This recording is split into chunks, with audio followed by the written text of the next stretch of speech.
نحمده ونصلي على رسوله الكريم اما بعد فاعوذ بالله من الشيطان الرجيم بسم الله الرحمن الرحيم اذا وقعت الواقعة ليس لوقعتها كاذبة خافضة رافعة اذا رجت الارض رجا وبست الجبال بسا فكانت هباء منبثا وكنتم أزواجا ثلاثة فأصحاب الميمنة ما أصحاب الميمنة وأصحاب المشأمة ما أصحاب المشأمة والسابقون السابقون أولئك المقربون في جنات النعيم.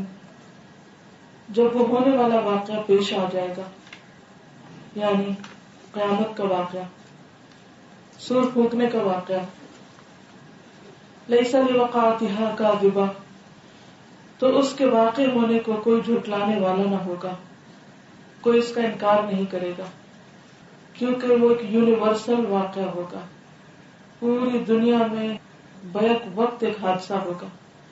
عام طور پر جب دنیا میں کوئی ڈیزاسٹر ہوتا ہے تو کسی ایک خاص علاقے میں ہوتا ہے، کوئی زلزلہ آتا ہے یا کوئی طوفان آتا ہے، کوئی سونامی ہوتا ہے تو وہ ایک پرٹیکولر ایریا میں ہوتا ہے. کبھی ایسا نہیں ہوا کہ پوری زمین پر ایک ہی وقت میں کوئی حادثہ ہو، کوئی ایکسیڈنٹ ہو، کوئی انسیڈنٹ ہو.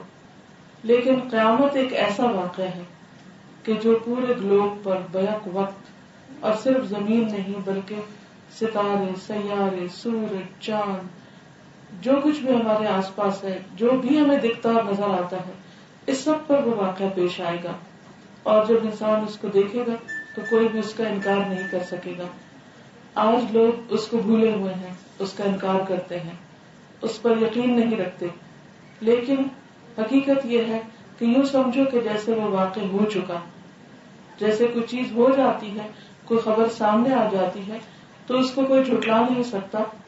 قیامت اتنی ہی سچی بات ہے کہ جیسے وہ آ چکی. کیا ہوگا؟ خافضۃ رافعہ، وہ اوپر نیچے کر دینے والی ہے. جو چیزیں اوپر ہیں ان کو نیچے اور جو نیچے ان کو اوپر. یعنی اس کے اندر انسانوں کی عزت اور ذلت کا معیار، کسی بھی چیز کے فائدے اور نقصان کا جو کرائیٹیریا ہے وہ بالکل الٹ جائے گا. جن چیزوں کو دنیا میں ہم بہت امپورٹنس دیتے ہیں، جو چیزیں ہمارے لیے بہت ہی زیادہ اعلیٰ مقام کی ہیں، وہ چیزیں اس وقت ہمارے لیے کوئی ویلیو نہیں رکھیں گی، وہ نیچے آ جائیں گی. اور جن چیزوں کو آج ہم چھوٹا سمجھتے ہیں، کرنا نہیں چاہتے، حقیر سمجھتے ہیں، وہ اس دن اوپر آ جائیں گی. جیسے خاص طور پر جنت میں جانے کے وقت وہ لوگ جو دنیا میں غریب ہیں، مسکین ہیں، جو اللہ کی راہ میں ستائے گئے، وہ جنت میں آدھا دن پہلے داخل ہو چکے ہوں گے.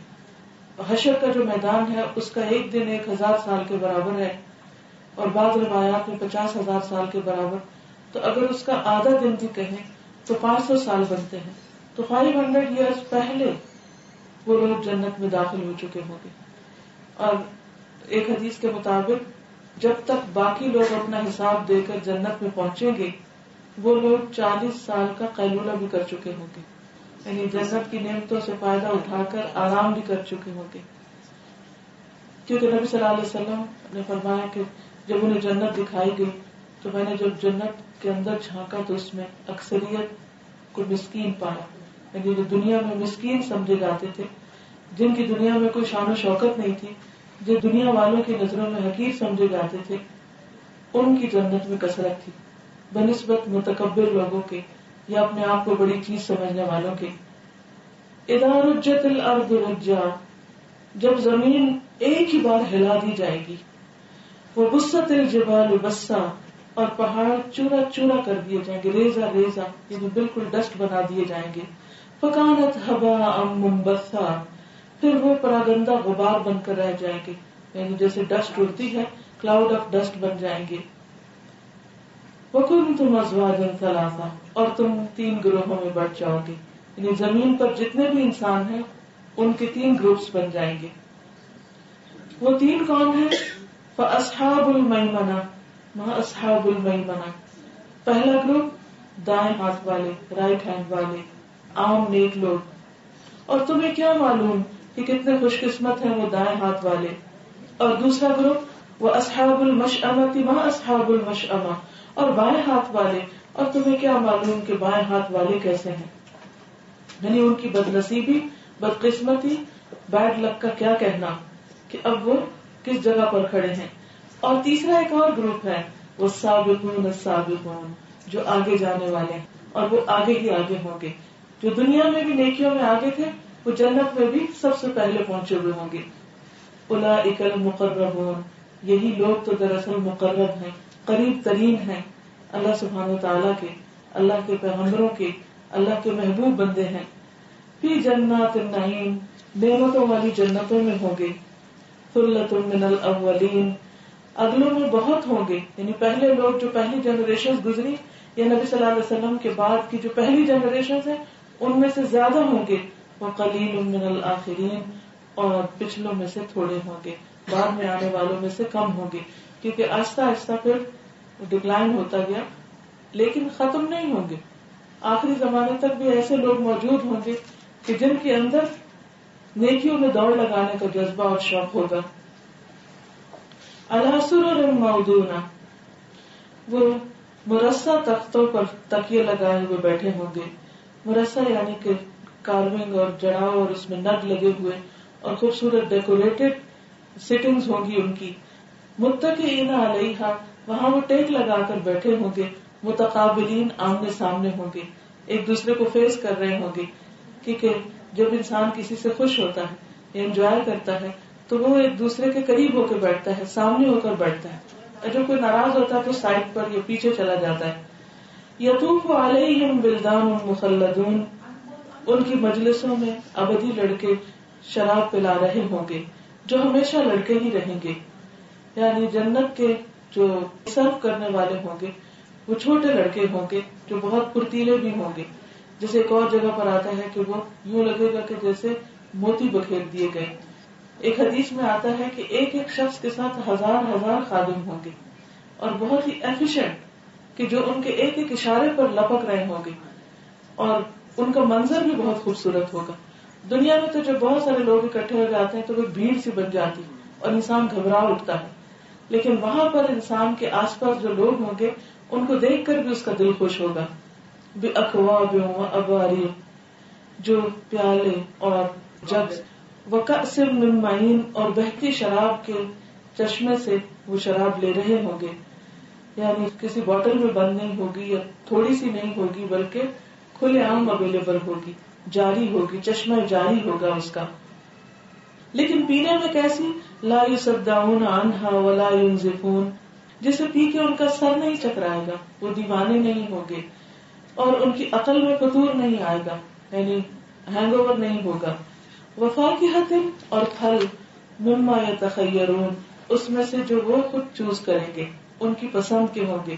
دنیا میں تو یہ ہوتا ہے کہ موسم نہیں ہے، اب یہ بے موسم کا پھل ہے تو اس کا ذائقہ خراب ہو گیا یا اویلیبل نہیں، یا پھر اب تو پریزرویٹوز کے ساتھ وہ اتنے پرانے ہو جاتے ہیں، اور یا پھر یہ کہ ان کے اندر ان کی گروتھ کے لیے، ان کے کلر کے لیے جو کیمیکلز وغیرہ ڈالتے ہیں، خاص قسم کی کھاد ڈالتے ہیں تو ٹیسٹ نہیں بنتا. جب ٹیسٹ ہوتا تو بعض کا شیپ اور رنگ نہیں ہوتا، لیکن وہاں پر اعلیٰ کوالٹی کے ہوں گے.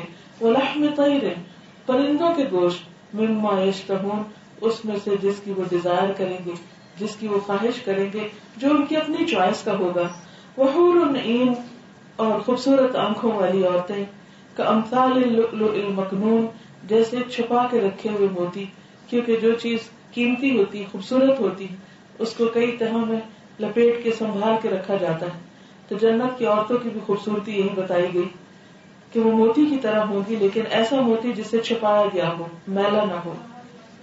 جزاء بما كانوا يعملون، یہ بدلہ ہے ان کوششوں کا جو وہ کرتے رہے، ان کے اعمال کا بدلہ. جنت کا سودا بہت مہنگا ہے، جنت کے لیے انسان کو محنت کرنے کی ضرورت ہے. تو یہاں سب سے پہلے سابقون کی جزا بتائی گئی.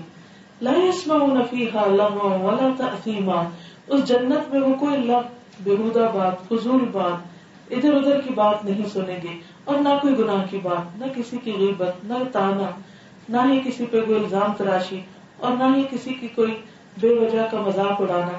یعنی کسی کی کوئی بات کسی کو ہرٹ نہیں کرے گی، اور نہ ہی کوئی ایسی باتیں کرے گا. الا قیلا سلاما سلاما، مگر ان کی آواز اور پکار سلام سلام ہی کی ہوگی. یعنی سلام جو ہے سمبل آف سیکورٹی ہے، تو ہر طرف سے ان کو ایک سکون اور ایک امن اور اطمینان کہ جس کسی کے بھی منہ سے ایسی بات نہیں ہوگی کہ جس سے کوئی خوف زدہ ہو.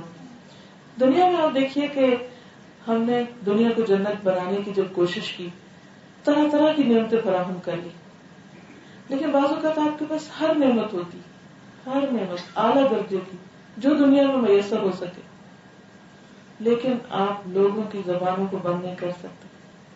آپ اکثر اس بات سے ڈرے رہتے ہیں کہ پتہ نہیں کس وقت کون مجھے کیا کہہ دے. اسی لیے ہر ایج میں لوگوں کا خوف بہت ہوتا ہے، پیئر پریشر جس کو کہتے ہیں. اور بعض اوقات ساری نعمتیں اس وجہ سے ختم ہو کے رہ جاتی ہیں، ساری خوشیاں ختم ہو کے رہ جاتی ہیں کہ ایک شخص دوسرے کو ایسی بات کہہ جاتا ہے کہ جس کا زخم وہ مدتوں اپنے سینے میں لیے پھرتا ہے، جس کی کسک، جس کی درد، جس کی تکلیف، جس کے اندر کی جو بے چینی ہے اور اضطراب ہے وہ ختم نہیں ہوتا. جو ہی وہ شخص سامنے ہوتا ہے وہ پرانی سب باتیں یاد آنے لگتی. بہت پیارے پیارے رشتوں کے اندر بھی بعض اوقات ماں اور بچے کے درمیان، شوہر بیوی کے درمیان، بہن بھائیوں کے درمیان، دوستوں کے درمیان، لوگوں کے درمیان ایسی باتیں ہو جاتی ہیں کہ جس کی وجہ سے لوگوں کے دل خراب ہو جاتے ہیں، دل ٹوٹ جاتے ہیں، غم پال لیتے ہیں.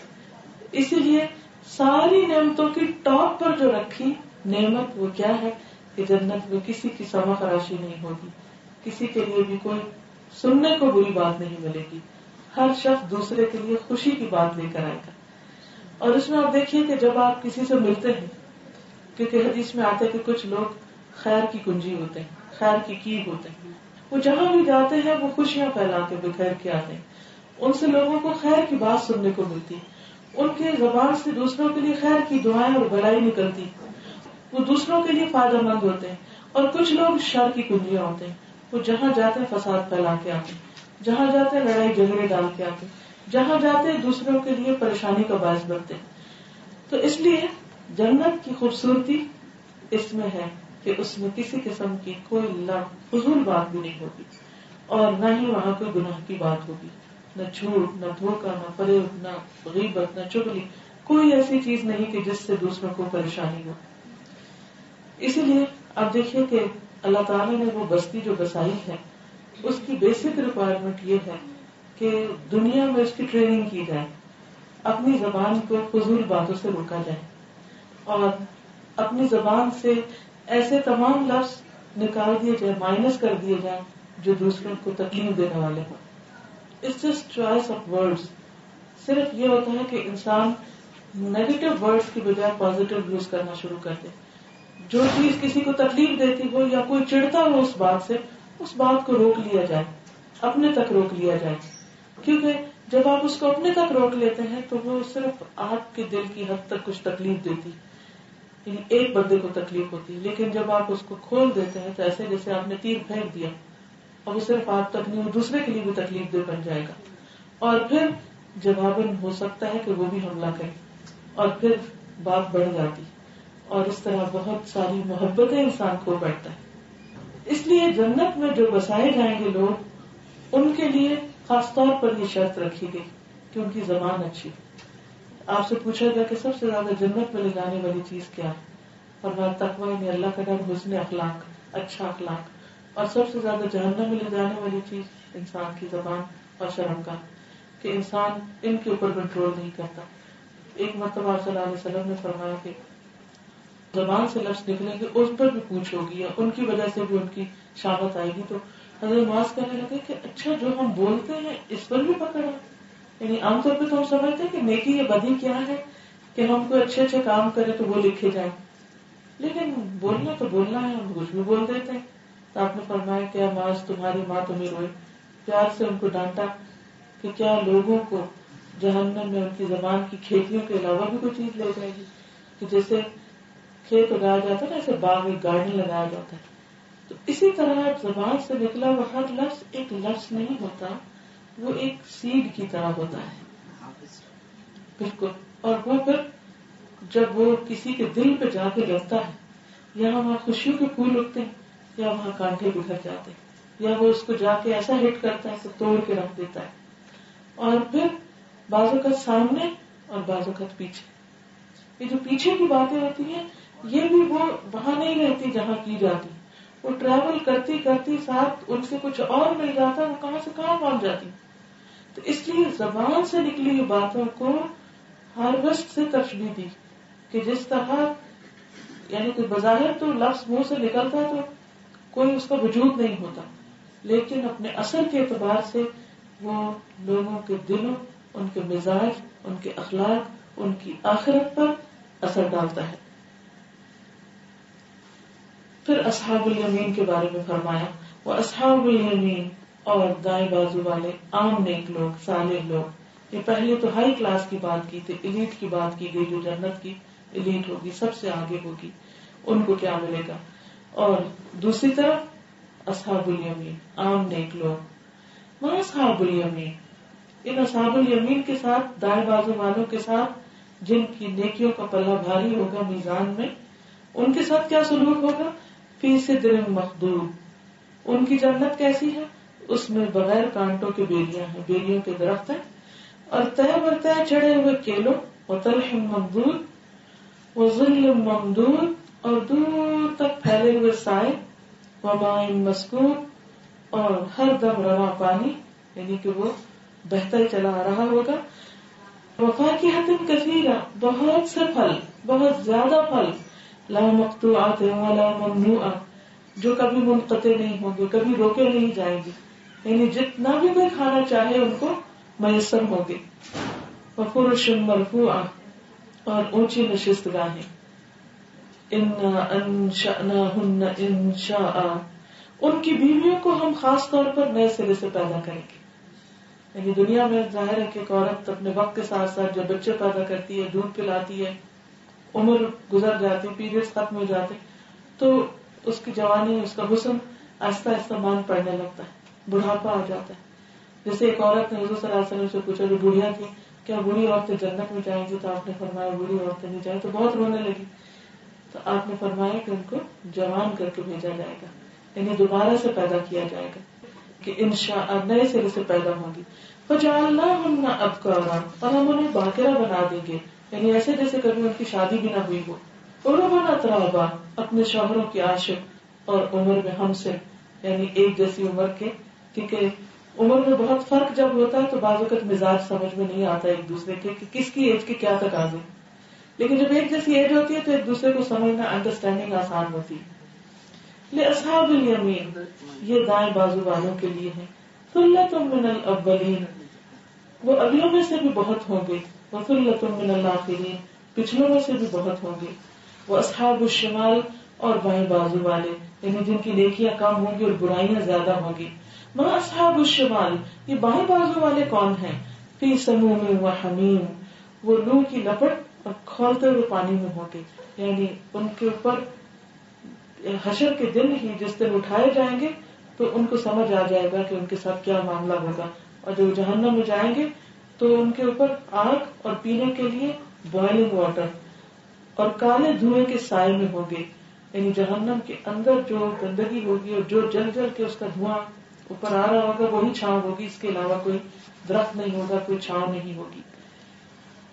جیسے ہم دیکھو جب کچرا جلایا جاتا ہے تو اس سے کیسی اسمیل آتی اور وہ دھواں بھی کتنا گندا ہوتا ہے. تو جہنم میں جو لوگ جا رہے ہوں گے ان کے جسموں کے اندر سے جو دھواں نکلے گا اور جو پیپ کی گندگی اور بو ہوگی وہ ساری کی ساری اکٹھی ہو جائے گی. وظل من یحموم لا بارد ولا کریم، جو نہ ٹھنڈا ہوگا نہ آرام دہ ہوگا. انہم کانوا قبل ذلک مترفین، یہ وہ لوگ ہوں گے جو اس انجام کو پہنچنے سے پہلے خوشحال تھے، دنیا میں بہت خوش تھے، دنیا میں بہت مگن تھے، انہوں نے اپنا سب کچھ دنیا ہی کو سمجھ رکھا تھا.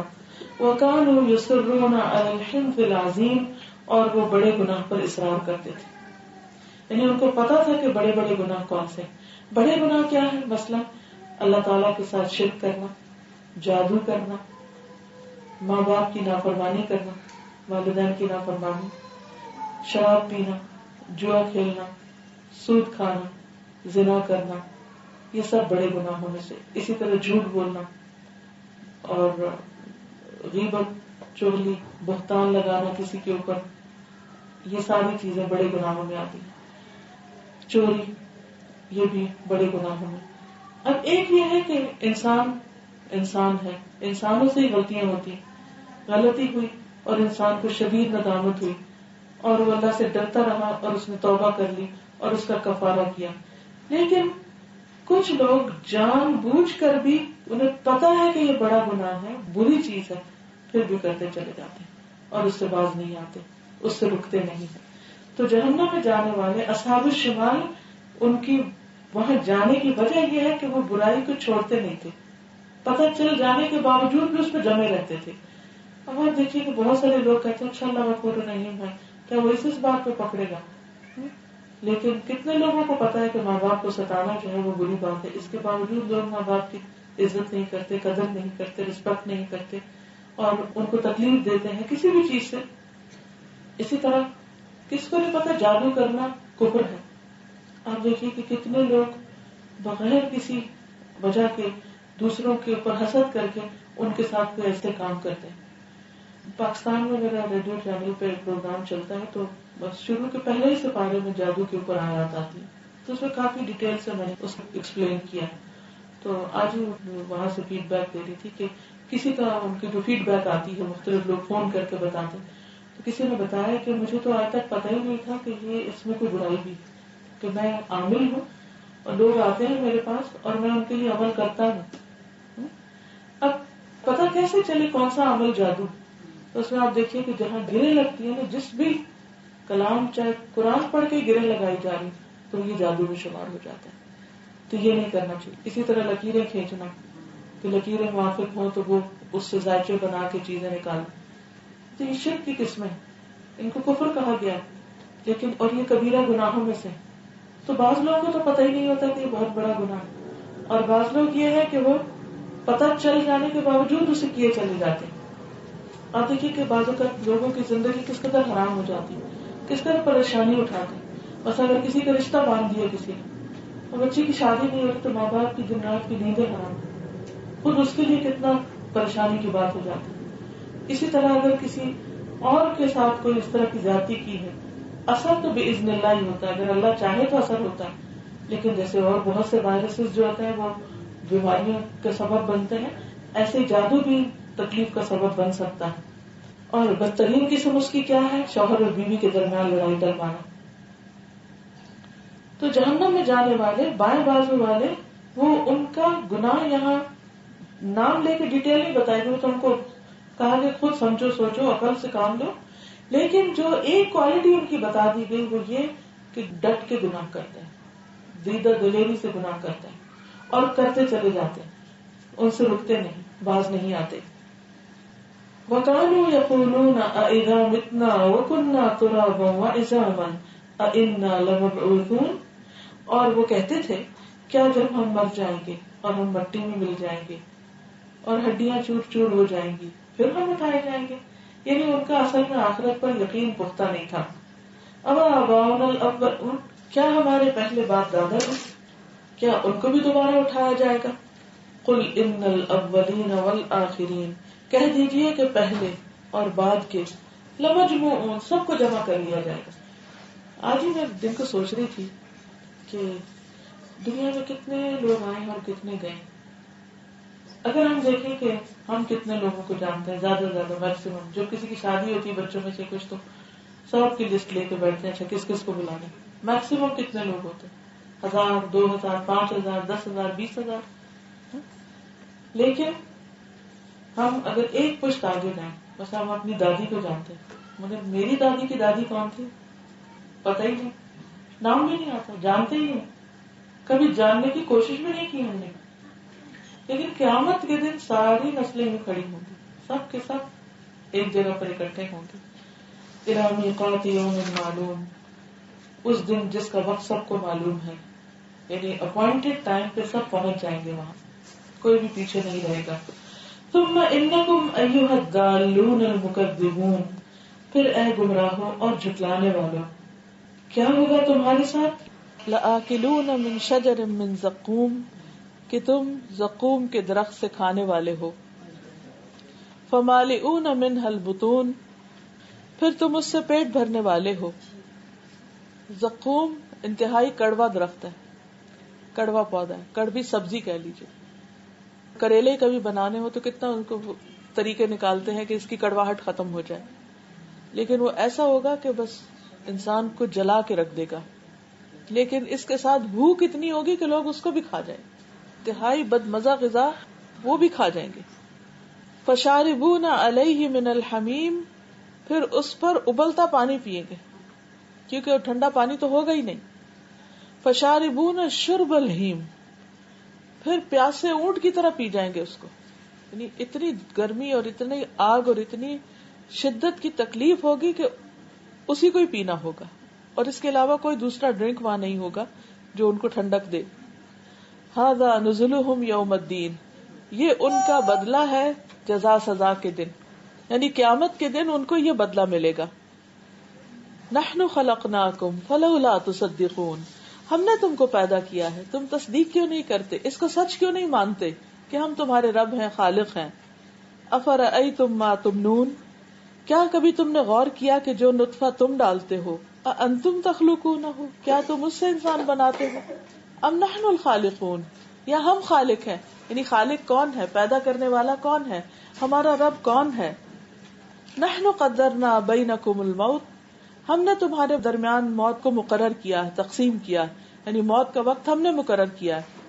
عام طور پر ایسا ہوتا ہے کہ جب کوئی فوت ہو جاتا ہے اور اگر جوانی میں کوئی فوت ہو جائے یا اچانک فوت ہو جائے تو لوگ اس کو قبول نہیں کرتے، ایکسپٹ نہیں کرتے، اور دوسرے لوگ بے وجہ کی تعویلیں کرتے رہتے ہیں، یہ ہو گیا وہ ہو گیا.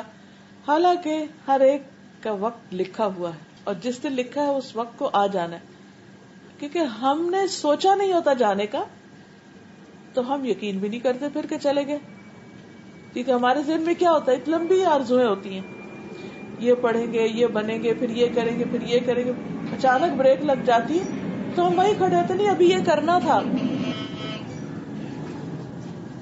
نحن قدرنا بینکم الموت، ہم نے تمہارے درمیان موت کو تقسیم کیا ہے، اور ہم اس سے عاجز نہیں کہ تمہاری شکلیں بدل دیں اور تمہیں کسی ایسی شکل میں پیدا کر دیں جن کو تم نہیں جانتے. یعنی اگر تم دنیا میں اللہ کی نافرمانی کرتے ہو تو اللہ تعالیٰ دنیا میں بھی سزا دے سکتا ہے، جیسے پچھلی قوموں میں سے خنزیر اور بندر بنائے گئے. اپنی پہلی پیدائش کو تو تم جانتے ہو، پھر تم سبق کیوں نہیں لیتے، سمجھتے کیوں نہیں، اللہ کی اس بات سے تم ڈرتے کیوں نہیں. کیونکہ انسان اپنی شکل کے بارے میں بہت کانشیس ہوتا ہے کہ ہماری شکل کیسے ہو، اور اس کے اوپر کچھ فرق نہ آ جائے. افرأیتم ما تحرثون، کیا تم نے کبھی سوچا کہ یہ بیج جو تم ڈالتے ہو، اانتم تزرعونہ ام نحن الزارعون، کیا ان سے کھیتیاں تم اگاتے ہو یا اگانے والے ہم ہیں. یہ کون پیدا کرتا ہے یہ سب کچھ. لو نشاء لجعلناہ حطاما فظلتم تفکہون، ہم چاہیں تو ان کھیتیوں کو بھس بنا کے رکھ دیں، ختم کر کے رکھ دیں، اور تم طرح طرح کی باتیں بناتے رہ جاؤ کہ یہ ہو گیا وہ ریزن ہے. یعنی کہ ویدر کو بلیم کرو، ہواؤں کو، زمین کے مسائل کو، کہ اس میں مشور ہو گیا، کچھ ہو گیا. لیکن اصل میں تو اللہ کا حکم ہے، اور تم اس وقت کیا کہو کہ انا لمغرمون، کہ ہم پہ تو چٹی پڑ گئی. بل نحن محرومون، بلکہ ہمارے تو نصیب ہی پھوٹے ہوئے. یہ کیوں کہا گیا؟ اس لیے کہ جب انسان کو کوئی نعمت ملتی ہے تو انسان کہتے ہیں میری کوشش، میری عقل، میری محنت کا نتیجہ ہے. اور جب اس کا کوئی نقصان ہو جاتا ہے تو اس وقت وہ یہ نہیں کہتا میری کوئی غلطی ہے، اس وقت وہ تعویلیں کرنے لگتا ہے، جسٹیفیکیشن ڈھونڈتا ہے، کبھی کسی کو بلیم کرتا ہے، کبھی کسی کو کرتا ہے، کبھی نیچر کو، کبھی لوگوں کو، کبھی نظر ہے، حسد ہے، فلاں ہو گیا فلاں ہو گیا، اپنی غلطی نہیں مانتا. لیکن اصل بات یہ ہے کہ اللہ جس کو جو چاہے دے اور جہاں سے جو چاہے ختم کر دے. افرأیتم الماء الذی تشربون، کیا تم اس پانی کو کبھی دیکھتے ہو، یعنی غور سے دیکھتے تو ہم روز ہی ہیں، کیا دیکھا تم نے اس پانی کو جو تم پیتے ہو کہ پانی کیسے بنا ہے؟ انتم انزلتموہ من المزن، کیا بادل سے تم نے اس کو اتارا تھا؟ ام نحن المنزلون، یا ہم اتارنے والے ہیں؟ بارش کون برساتا ہے؟ پانی کون لاتا ہے؟ لو نشاء جعلناہ اجاجا، ہم چاہیں تو اس کو بھی کڑوا کر دیں. جیسے سمندر سے اٹھتی ہے نا بادل، تو سمندر تو کڑوا ہوتا ہے، لیکن وہ اوپر جا کے پھر دوبارہ برستا تو میٹھا ہو جاتا ہے، پھر واپس اسی نمک میں ملتا ہے، پھر دوبارہ اسی طرح واٹر سائیکل چلتا ہے. تو یہ اللہ تعالیٰ کا خاص فضل ہے، وہ چاہے تو نیچے سے نمک بھی ساتھ اٹھا دے اور کڑوا ہو جائے سب کچھ. فرمایا فلولا تشکرون، پی کر شکر ادا کیوں نہیں کرتے؟ اب دیکھیے کہ زندگی ساری ہماری پانی پر ہے، پینے، کھانے، دھونے، نہانے، پکانے، ہر چیز میں پانی چل رہا ہے.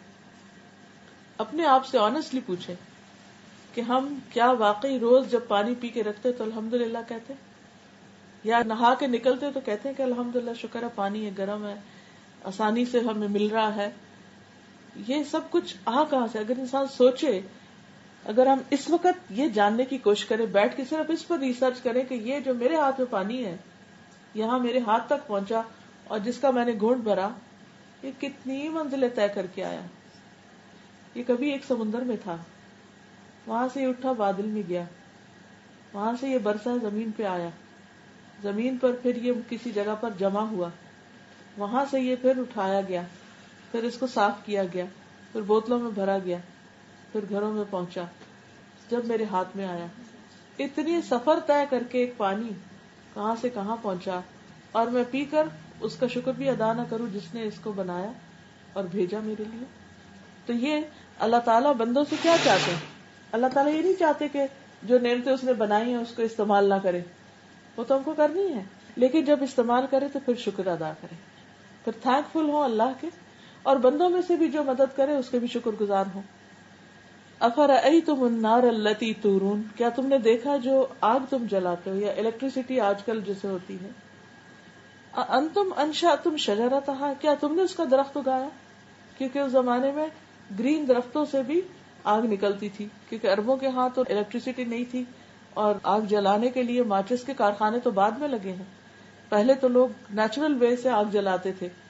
فرمایا کہ یہ آگ تم جلاتے ہو. اگر وہ پتھروں کو بھی رگڑ کے چکماک سے بھی آگ جلاتے تو اس پتھر کے اندر کس نے وہ قوت رکھی کہ جو آگ نکالتی؟ یا وہ جو درخت افار اور مرخ کے ہوتے تھے کہ جن کی ٹہنیوں کو ایک دوسرے سے ٹکراتے تو اس میں سے آگ نکلنے لگتی، حالانکہ گرین درخت. تو یہ سب کچھ کس نے تمہارے لیے کیا؟ انتم انشأتم شجرتها ام نحن المنشئون، کیا اس درخت کے پیدا کرنے والے تم ہو یا ہم نے پیدا کیا؟ نحن جعلناها تذکرة ومتاعا للمقوین، ہم نے اس کو یاد دہانی کا ذریعہ بنایا ہے کہ اللہ کی نعمت کو دیکھ کر لوگ اللہ کو یاد کریں، اور حاجت مندوں کے لیے زندگی کا سامان بنایا ہے کہ لوگ اپنی ضرورتیں پوری کریں. فسبح بسم ربک العظیم، پس اے نبی اپنے رب عظیم کے نام کی تسبیح کرو. گویا بندوں پر اللہ کا حق یہ ہے کہ ان ساری نعمتوں کو استعمال کر کے اللہ کا شکر ادا کریں اور اللہ کی پاکی بیان کریں، اللہ کی تسبیح کریں. فلا اقسم بمواقع النجوم، پس نہیں میں قسم کھاتا ہوں تاروں کے مواقع کی، جہاں جہاں تارے گرتے ہیں. اور اگر تم سمجھو تو یہ بہت بڑی قسم ہے کہ یہ ایک بلند پایا قرآن ہے، کہ جیسے تم تاروں کا گرنا آنکھوں سے دیکھتے ہو، اسی طرح اللہ نے وحی کا بھی انتظام کر رکھا ہے جو تم نہیں دیکھتے. اوپر سے بارش کے علاوہ جو نوٹسبل چیز ہوتی ہے وہ ستارے. تو اس کے فوراً بعد فرمایا کہ یہ قرآن بھی وحی سے آیا ہے، اللہ ہی کی طرف سے. ایک محفوظ کتاب میں ثبت ہے، یعنی لوح محفوظ میں لکھا ہوا ہے، جسے مطہرین کے سوا کوئی نہیں چھو سکتا. یعنی وہ فرشتے اس کے اوپر ڈیوٹی ہے جن کی، وہی اس کو ہاتھ لگا سکتے ہیں اوریجنل کاپی کو، باقی کوئی وہاں تک پہنچ ہی نہیں سکتا کہ کچھ مٹا دے. اور وہ فرشتے انتہائی آنےسٹ ہیں. تنزیل من رب العالمین، رب العالمین کی طرف سے نازل ہوا ہے. افبہذا الحدیث انتم مدہنون، کیا تم اس کلام کے ساتھ بے اتنائی برتتے ہو، اس کی کیئر نہیں کرتے، اس کی طرف نہیں آتے، اس کو پیچھے رکھا ہوا. حقیقت یہ ہے کہ آپ دیکھیں، ہم سب اپنے دلوں میں جھانک کر دیکھیں اور آنےسٹی کے ساتھ اپنے آپ سے پوچھیں، کیا واقعی ہم نے قرآن کو اتنا سیریسلی لیا جتنا ہم دنیا کی کسی بھی ایک ڈگری کو لیتے ہیں؟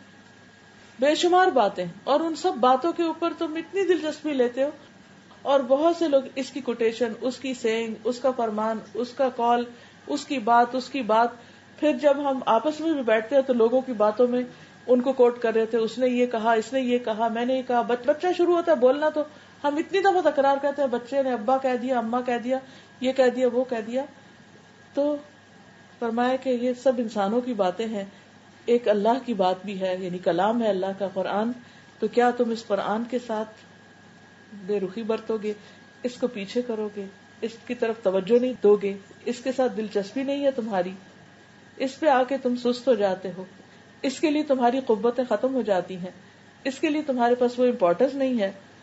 وَتَجْعَلُونَ رِزْقَكُمْ أَنَّكُمْ تُكَذِّبُونَ، اور اس میں تم نے اپنا حصہ یہ بنا رکھا ہے کہ تم جھٹلا دیتے، یعنی جو بات تمہیں پسند نہیں آتی رائٹ اوے انکار کر دیتے ہو.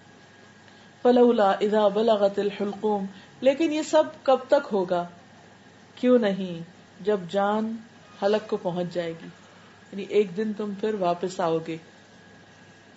انسان کو جو فری چوائس ملی ہے، فری ول ملی ہے، فریڈم آف چوائس ہے، بولنے کی قوت ہے اور انکار کرنے کی، اقرار کرنے کی، ان سب کی ایک لمٹ ہے، لمیٹڈ پیریڈ آف ٹائم.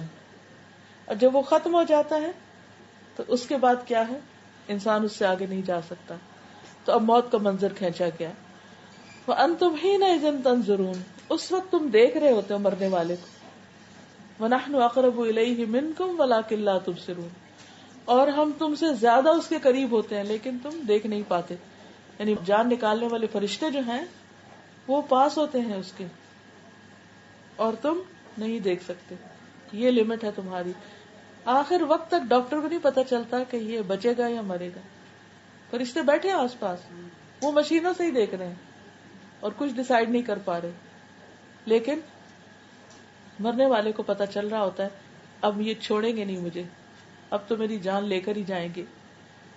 فَلَوْلَا إِن كُنتُمْ غَيْرَ مَدِينِينَ، پھر اگر تم کسی کے محکوم نہیں ہو، یعنی تم اپنے آپ کو کسی کے انڈر نہیں سمجھتے، آزاد زندگی بسر کر رہے ہو، ترجعونہا، تو اس مرنے والے کو واپس لاؤ. یہ ایک چیلنج کر رہے ہیں اللہ تعالیٰ کہ اگر تم سمجھتے ہو کہ کوئی تمہیں کچھ نہیں کہہ سکتا اور تمہیں کسی کی بات نہیں ماننی اور تمہیں وہ نہیں کرنا جو قرآن کہتا ہے یا اللہ تعالیٰ فرماتے ہیں، تو پھر تم تجربہ کرو. کیونکہ ہوتا کیا، اللہ کی بات کون نہیں مانتا جو ایروگینٹ ہوتا ہے. اللہ کے کلام کو کون نہیں مانتا جس کے اندر تکبر ہوتا ہے، جو اپنے آپ کو بہت عقل مند سمجھتا ہے، جو اپنے آپ کو ابو قرآن سمجھتا ہے. ناٹ ان سینس کی زبان سے کہے کہ میں اس سے زیادہ، لیکن قرآن کی باتوں کو چھوٹا سمجھ کے اور 1400 سال پرانی چیز سمجھ کے اس کو پیچھے کر دیتا ہے.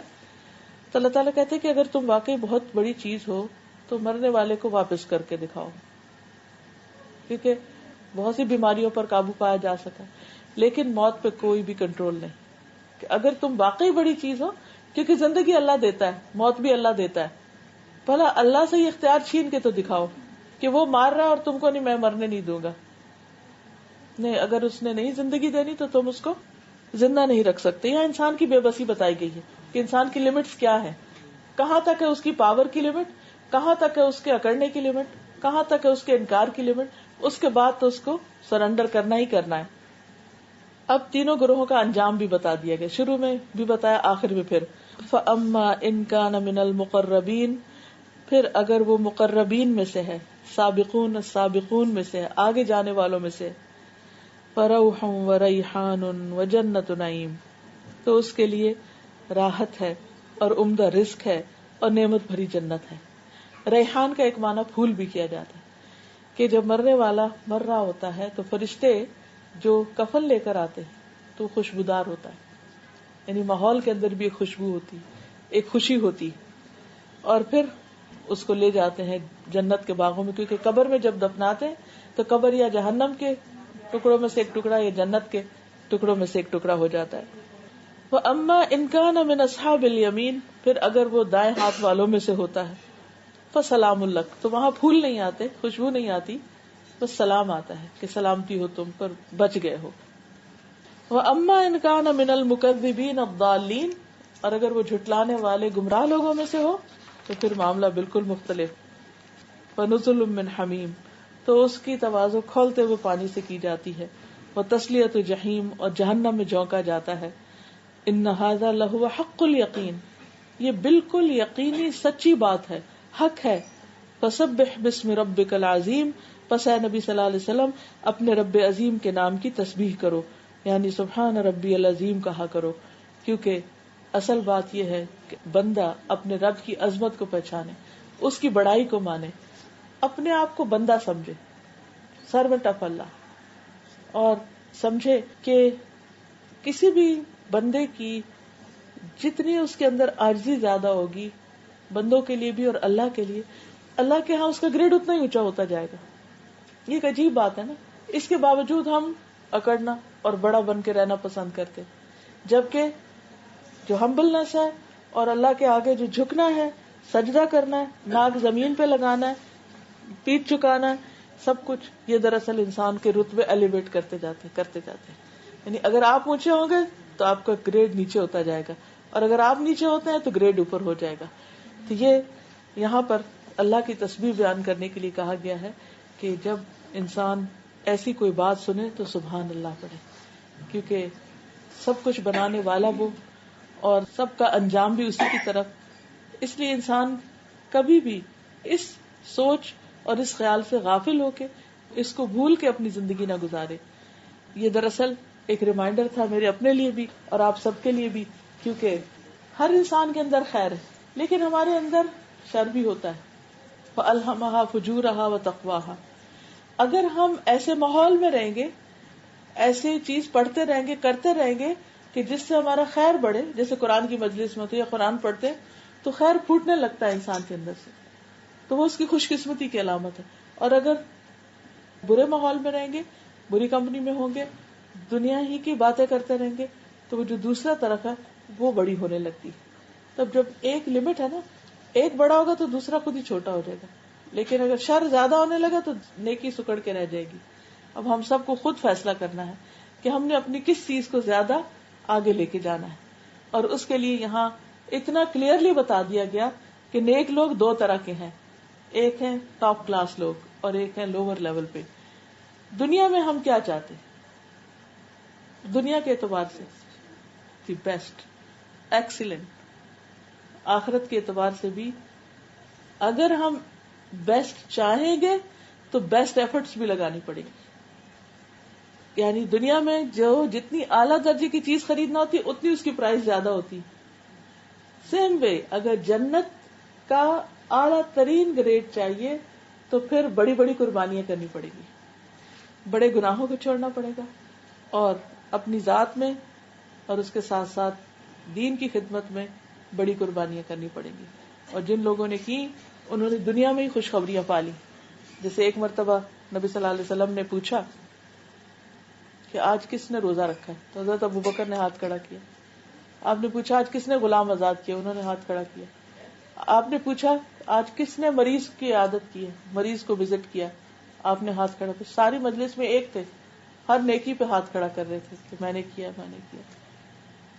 ایک اور روایت میں تھے شاید حضرت عمر نے پوچھا کہ یہ تو میں مانتا ہوں تم نے روزہ رکھا ہے، ٹھیک ہے تم نے غلام بھی آزاد کیا، یہ بیمار کو کس طرح تم پوچھ کر آ گئے اتنی صبح صبح، یعنی ابھی تو فجر کے لیے سب اکٹھے ہوئے ہیں تو تم یہ بھی نیکی کر کے آ گئے. یعنی ارلی مارننگ سے شروع ہو جاتا. ہم تو وہ آرام کا وقت سمجھتے ہیں نا، ابھی تو دن چڑھا ہے، ذرا سوچ سمجھ کے اٹھیں گے پھر کچھ کریں گے. تو نے کہا کہ جب میں نکلا تو مجھے پتا چلا کہ وہ عبد الرحمن بن عوف شاید بیمار ہیں، ان کا نام آتا ہے یا کسی اور کا. تو میں نے کہا کہ مسجد سے پہلے جاتے ہوئے ان کا حال پوچھتا ہوا چلا جاؤں. کہ جس نے کام کرنا ہوتا ہے وہ سستی نہیں کرتا، کیونکہ کل نہیں پتا کہ موقع چلا جائے. آج ہاتھ میں ہے، وقت ہے، زندگی ہے، صحت ہے، مال ہے، علم ہے، آج کر لو کچھ کرنا ہے. حافظہ کمزور ہو جاتا ہے، اپنی زبانی یاد کی باتیں بھول جاتی ہیں، ریفلیکسز ویک ہو جاتے ہیں. بہت سی چیزیں ہم جلدی کرنے کے عادی ہوتے، اب آپ دیکھیں چلنا بھی سلو ہو جاتا ہے. تو جس وقت جس کے پاس جو ہو اسے استعمال کر لے. You never know کل کیا ہوتا ہے. تو میسج یہ تو سابقون السابقون، سب سے آگے جانے والے نیکیوں میں دیر نہیں کرنی. ہم لوگ کو سستی کی وجہ سے بہت سے کام نیکی کے رہ جاتے. اچھا آج کرتے ہیں، اللہ ہم کو معاف کر دے. کیونکہ سستی شیطان کا بہت بڑا ٹرک ہے. وہ ٹرک کھیلتا ہے، وہی نہیں کہتا نہ کرو، وہ کہتا اچھا ہو جائے گا نا، اتنی کیا جلدی، بعد میں کر لینا بعد میں. نماز کا وقت ہو اس میں سستی، صدقہ خیرات ہو اس میں سستی، کسی کو وزٹ کرنا ہو, کوئی بیمار ہو پوچھنا ہی ہو, کال ہی لگانی ہے کسی کا حال پوچھنے کو, اس میں سستی. تو ہم کو اس سے بچنا چاہیے. اگر ہم چاہتے سابقون وہ ٹاپ کلاس گھر کے, کہ آپ نے فرمایا کہ جیسے آسمان پہ صبح کے وقت تارا دیکھتے نا کلیئر اور وہ اونچا, ایسے ہی تمہارے درجے سے کچھ جنتیوں کے وہ گھر ہوں گے وہاں اوپر ٹاپ پہ. تو صحابہ نے پوچھا کہ وہ انبیاء کے ہوں گے اور بڑے ان لوگوں کے ہوں گے, تو آپ نے فرمایا کہ نہیں, انبیاء نہیں, وہ نیک لوگوں کے بھی ہوں گے, کہ جو یعنی کہ ایسے ہی سابقون کہ جو نیکیوں میں اونچے جا رہے تھے وہ وہاں بھی ان کے گھر اونچے ہوں گے. تو وہ حضرت ابوبکر والی جو حدیث میں سنا رہی تھی اس میں یہ تھا کہ جس شخص کے یہ اعمال ایک دن میں جمع ہو جائیں اس کے لیے جنت ہے, کہ اس نے روزہ بھی رکھ لیا, اس نے صدقہ بھی کر لیا, اس نے بیمار کو بھی دیکھ لیا. اچھا ہم کیا کرتے ہیں جب روزہ رکھ لیں تو پھر کہتے ہیں آج ہمارا روزہ ہے, آج ہم کہیں جا نہیں سکتے, کل جائیں گے. یعنی کسی ایک دن میں ایک ہی کام کر کے ہم خوش ہو جاتے ہیں کہ بہت کچھ کر لیا, لیکن آگے جانے والے تو اور حریص ہوتے ہیں کہ سب کچھ ایک ہی دن میں اکٹھا کر لیں. چند ایک حدیثیں میں نے جنت کے موضوع پر جمع کی تھی, اس میں سے میں کچھ ایک آپ کے ساتھ شیئر کروں گی. جنت کا جو راستہ ہے اس میں سچ بولنا جو ہے وہ جنت کی طرف لے جاتا ہے. سچ چاہے ویسے بولا جائے یا سچا وعدہ ہو, نبی صلی اللہ علیہ وسلم نے فرمایا سچ بولنا نیکی ہے, نیکی جنت کا راستہ دکھاتی, اور بندہ سچ بولنے کی کوشش میں لگا رہتا ہے کہ میں اپنی زبان سے کوئی غلط بات نہیں کروں گا, یہاں تک کہ اللہ کے یہاں سچا لکھ دیا جاتا ہے کہ یہ بہت سچا انسان ہے. اب دیکھیں دنیا میں بھی پہچان ہو جاتی ہے نا کہ یہ کبھی غلط بیانی نہیں کرے گا, یہ دھوکہ نہیں دے گا, یہ ہیر پھیر نہیں کرے گا, یہ بہت کھرا انسان ہے, آنےسٹ ہے, سچا ہے. تو اللہ کے ہاں بھی اس کا اس گروپ میں نام آ جاتا ہے.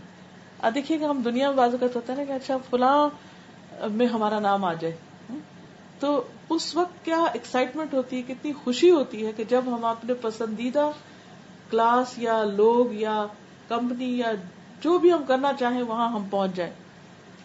اور جھوٹ برائی ہے, برائی دوزخ کا راستہ دکھاتی ہے, بندہ جھوٹ بولنے میں لگا رہتا ہے, یہاں تک کہ جھوٹا لکھ دیا جاتا ہے. اسی طرح ایک چھوٹی سی حدیث ہے, اگر یاد رہے تو بہت فائدہ ہوگا. نبی صلی اللہ علیہ وسلم نے فرمایا جو مجھ پر درود بھیجنا بھول گیا وہ جنت کے راستے سے بھٹک گیا.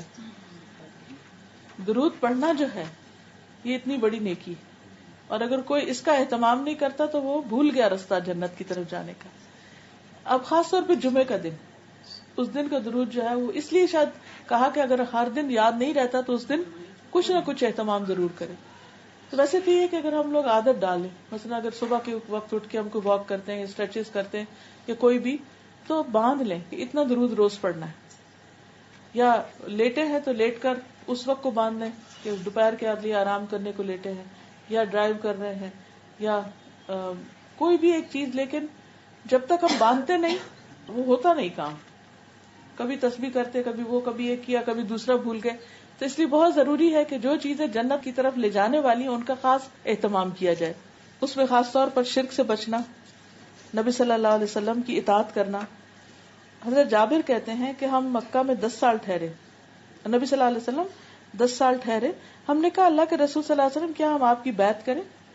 آپ نے فرمایا تم اس بات پہ بیعت کرو کہ چستی اور سستی میں میری بات سنو گے, مانو گے, تنگ دستی اور خوشحالی میں خرچ کرو گے, نیکی کا حکم دو گے, برائی سے منع کرو گے, تم اللہ کے حق میں بات کرو گے اور اس کے بارے میں ملامت کرنے والے کی ملامت سے نہیں ڈرو گے.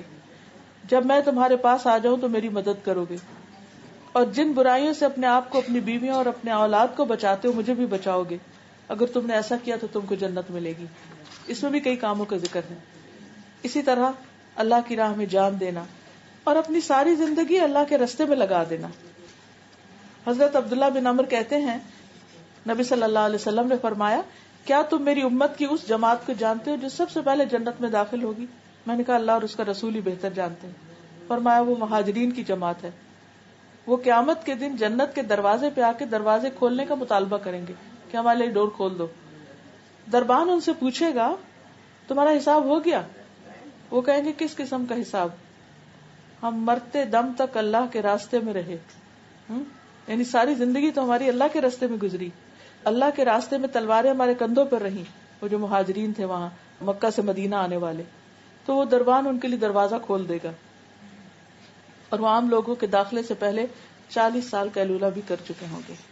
یعنی دنیا میں اگر انسان نیکی کے کاموں میں بھاگ دوڑ کرتا رہتا ہے تو جنت میں جانے کا رستہ آسان ہو جاتا ہے.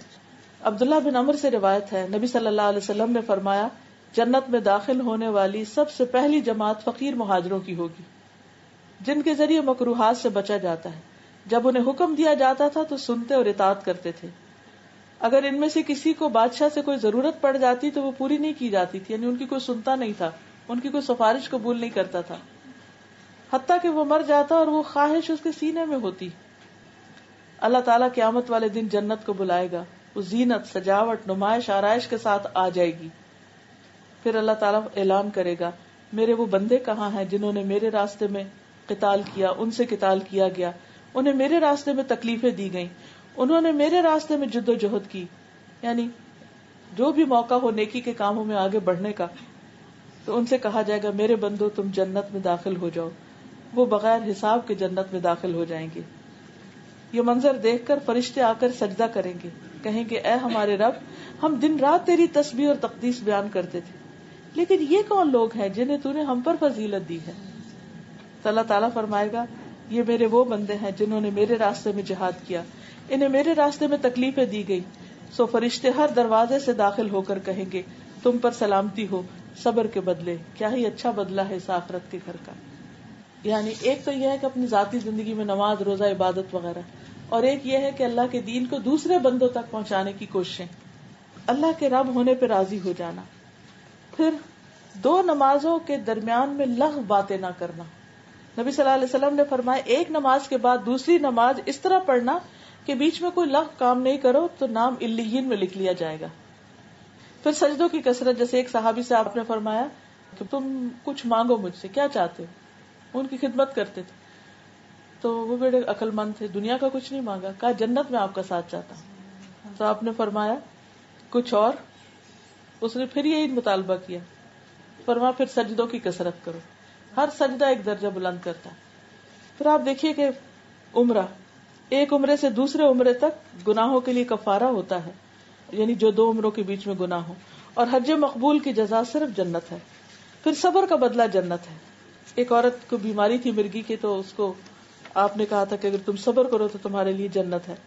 جس مسلمان کے 3 بچے وفات پا جائیں جو ابھی بالغ نہ ہوئے ہوں تو اللہ اپنے خاص فضل سے اس کو بھی جنت میں داخل کرے گا، کیونکہ چھوٹے بچوں سے اور طرح کی لگن ہوتی ہے. مریض کی عیادت کرنے والا جنت کے باغ میں ہوتا ہے. پھر اسی طرح نبی صلی اللہ علیہ وسلم نے فرمایا، تم مجھے 6 چیزوں کی گارنٹی دو، میں تمہیں جنت کی ضمانت دیتا ہوں. جب بات کرو تو سچ بولو، وعدہ کرو تو پورا کرو، تمہارے پاس امانت رکھی جائے تو ادا کر دو، شرمگاہوں کی حفاظت کرو، آنکھوں کو نیچے رکھو اور اپنے ہاتھوں کو روکے رکھو، یعنی ہاتھ سے کسی کو تکلیف نہ دو. پھر اسی طرح ماں کے ساتھ نیکی کرنے والے. حضرت عائشہ کہتی ہیں کہ رسول اللہ صلی اللہ علیہ وسلم نے فرمایا، میں سویا تو میں نے اپنے آپ کو جنت میں دیکھا، وہاں قرآن کریم کی تلاوت کی آواز سنائی دی. میں نے پوچھا یہ کون ہے؟ بتایا گیا کہ حارثہ بن نعمان ہے. تو رسول اللہ صلی اللہ علیہ وسلم نے فرمایا، نیک لوگ اسی طرح کے ہوتے ہیں، دراصل وہ اپنی والدہ کے ساتھ بہت اچھا سلوک کرتے تھے. اس بنا پر ان کو نبی صلی اللہ علیہ وسلم دنیا میں ہی جب تھے تو ان کو خواب میں جنت میں دیکھ لیا. پھر اسی طرح ثواب کی غرض سے عمل کرنے والے جو ہیں وہ جنت میں داخل ہوں گے. نبی صلی اللہ علیہ وسلم نے فرمایا کہ 40 خصلتیں ہیں کہ جو انسان کو جنت میں لے جانی، 40 عادتیں، 40 سے 40 تھنگز نیکی، جن میں سب سے بہتر بکریوں کا کسی کو عطا کرنا ہے، یعنی کسی کو بکری دینا، یعنی بہت ہی اعلیٰ درجے کی کوالٹی. کیوں؟ کیونکہ اس سے اور بکری پیدا ہو جائے گی اس کی، اور وہ اس سے بھوکا نہیں رہے گا، اس کا ایک بزنس لگ جائے گا، اس سے وہ دودھ پیے گا. تو ایسی چیز جس کی گروتھ ہو، یہ مطلب ہے. ایک صدقہ ہوتا ہے نا، آپ نے دیا، وہ کھا لیا، ختم ہو گیا. ایک ہوتا ہے کسی کو کاروبار لگا دینا، بکری دے دے، اس سے ملٹی پلائی ہوتا رہے. تو جب تک وہ چیز ملٹی پلائی ہوگی، آپ کی نیکی بھی اتنی ہی ملٹی پلائی ہوتی جائے گی جب تک وہ باقی رہے گی. تو جو شخص ان میں سے کسی بھی ایک خصلت پر ثواب اور اللہ کے وعدے کو سچا سمجھ کے عمل کرے. ایک اور بات ہے کہ ہم نہ ہر وقت بیچ میں رہتے ہیں، کر تو لیا، پتہ نہیں کچھ ہوگا بھی کہ نہیں، پتہ کچھ ملے گا کہ نہیں، بس وہ پتہ نہیں ٹھیک بھی ہے کہ نہیں. یہ شیطان وسوسہ ڈالتا ہے تاکہ ہم ہل جائیں اور نیکی کا کام نہ کریں. فرمایا جو ان میں سے کسی بھی اچھے کام کو یقین سے کرے گا کہ اس کا بدلہ جنت ہے تو اللہ تعالیٰ اس کو جنت میں داخل کرے گا. کہ بندہ جیسا گمان رکھتا ہے اس کے مطابق اس سے معاملہ ہوتا ہے. تو حسان کہتے ہیں کہ ہم بکری کے عطیہ کے علاوہ جن خصائل کا شمار کر سکے وہ ہیں سلام کا جواب دینا، چھینک کا جواب دینا، راستے سے تکلیف دہ چیز کو ہٹا دینا، اور ہم 15 چیزوں کو گن سکے، باقی ہم کو بھول گئی کہ کون سی تھی. پھر اسی طرح ایک شخص جو تھا وہ تنگ دستوں کو مہلت دے دیتا تھا، یعنی جن کے پاس نہیں ہوتا تھا وہ قرضہ لیتے تو ان کو معاف کر دیا کرتا تھا، تو اللہ تعالیٰ نے اس کو بھی معاف کر دیا.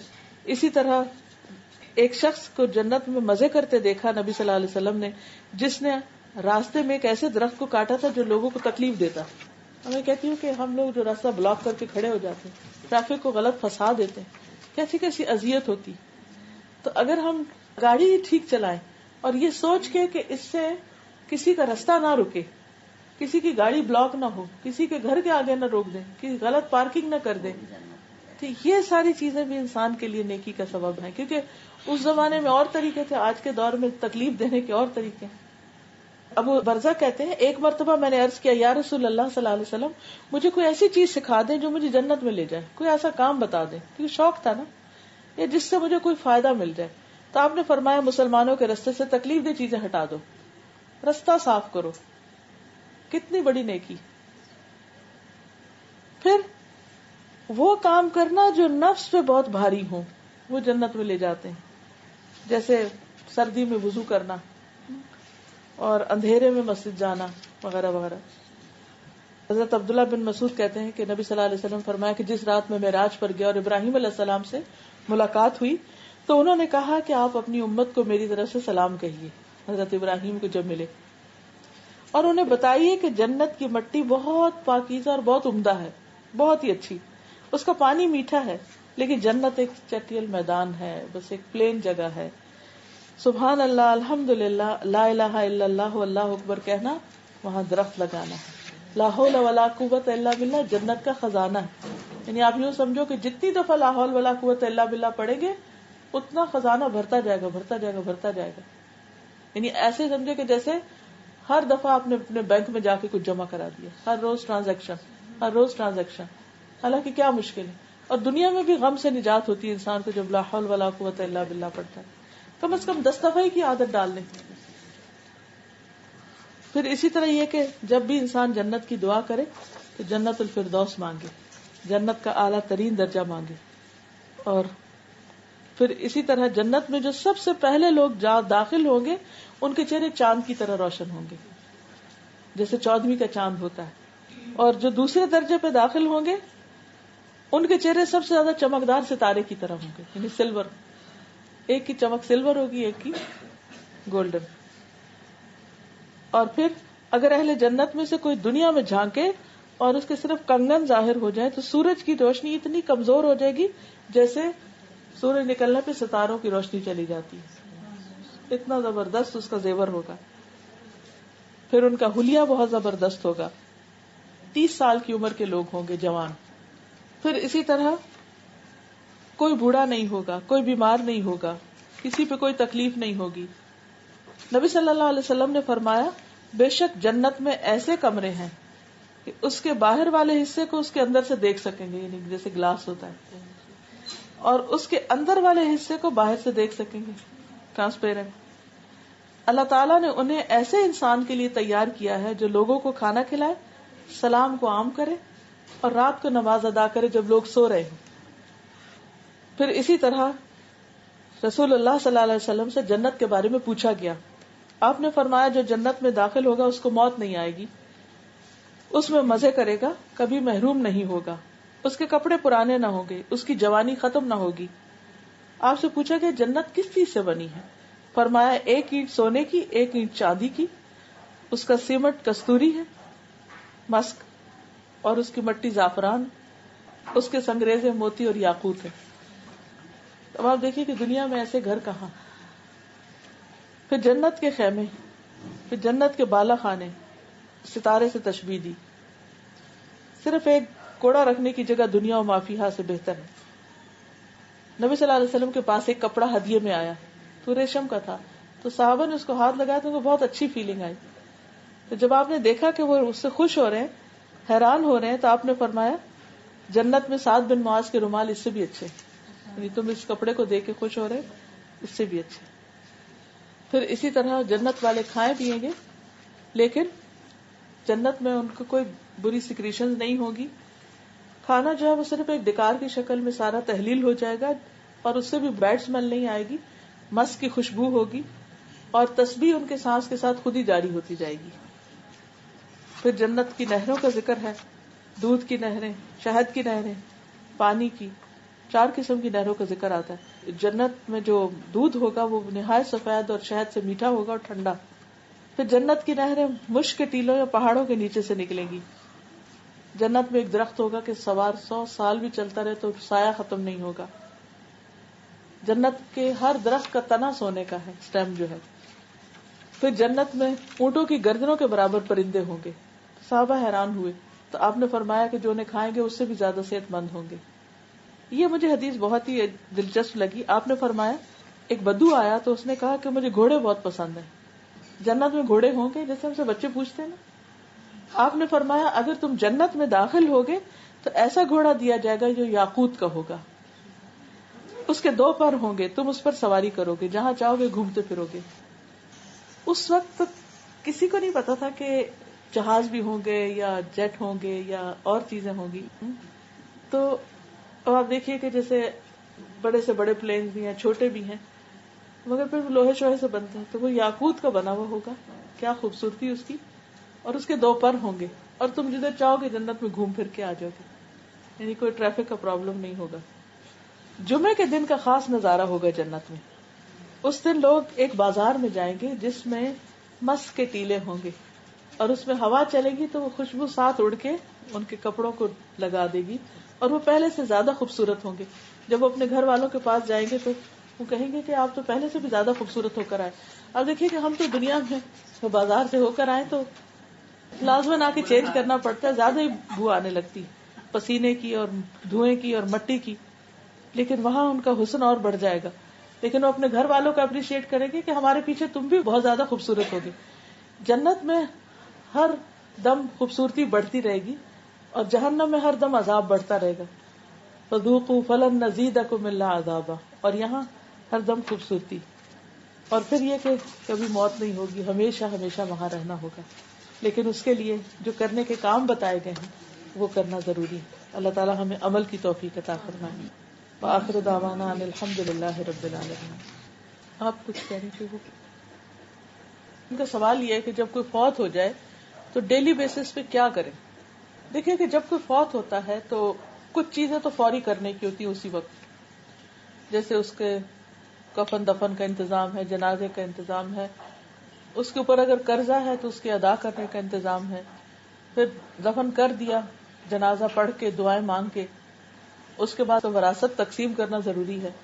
پھر کچھ چیزوں سے بچنا ضروری ہے کہ بین وین نہیں کرنے چاہیے، رونا چیخنا چلانا نہیں چاہیے، 3 دن سے زیادہ تعزیت نہیں ہونی چاہیے، غم افسوس نہیں منانا چاہیے. 3 دن کے بعد سب اپنے کام میں چلے جائیں.